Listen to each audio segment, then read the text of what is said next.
Giảng giải chữ cung là cung kính.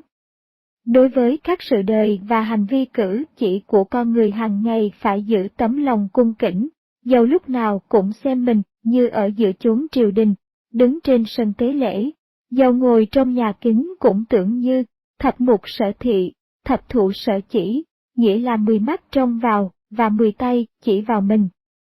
Trong kinh thơ có câu, như lâm thâm uyên, như lý bạc băng, phải coi mình như đến vực sâu, như noi giá mỏng.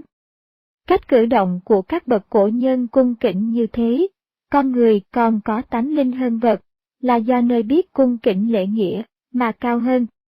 Nếu con người chỉ biết đói thì ăn, khát thì uống, no ấm thì vui mừng, đói rách thì lo buồn, còn ngoài ra chẳng biết cung kính lễ phép là gì, người như vậy phỏng có khác chi cái hình bằng gỗ chăng, thiết tưởng hạng người như thế thiên hạ kêu là giá áo túi cơm, cũng phải.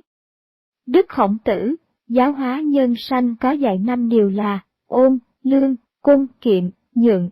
Vua tôi có cung kính, thì thiên hạ mới được thái bình, cho nên vua Nghiêu đối với bá quan thường dùng một chữ khâm, ngàn thu còn để tiếng thánh quân. Cha con có cung kính, thì gia đình mới được thuận hòa. Ông vua thuấn thờ cha mẹ trọn niềm thụ kính, mà muôn đời còn lưu danh là đại hiếu. Anh em có cung kính với nhau, mói có tình cảm thân yêu mến. Đời xưa ông Lý Tịch làm quan to, ông đã già, mà cung kính bà chị một cách lạ thường. Một hôm bà chị đau ông thân hành đi nấu cháo cho chị ăn, thổi lửa rủi bị cháy hết trâu, người chị thấy em như vậy, thì hết lòng thương xót. Còn vợ chồng mà biết cung kính với nhau, thì tình thân ái mới được thuận hòa, tạo nên cửa nhà đồ sộ.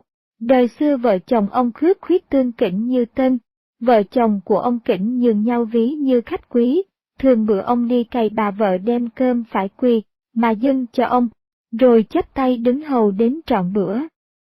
Ngày kia có quan đại phu, đi ngang qua xem thấy cách cung kính của vợ chồng ông như vậy, bèn về tâu lại với vua nước Tấn.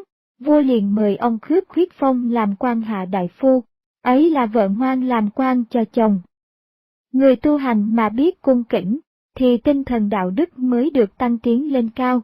Trong xã hội từ lớn chí nhỏ đều biết cung kính lễ phép, thì xã hội mới có vẻ điều hòa thuần phong mỹ tục.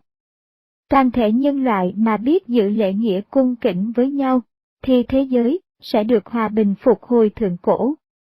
Thì chữ cung kính là đầu của thế gian. Lễ nghi biết giữ đặng trang hoàng. Tài sơ bác học đều lưu ý. Như Thuấn thường dùng đối bá quan,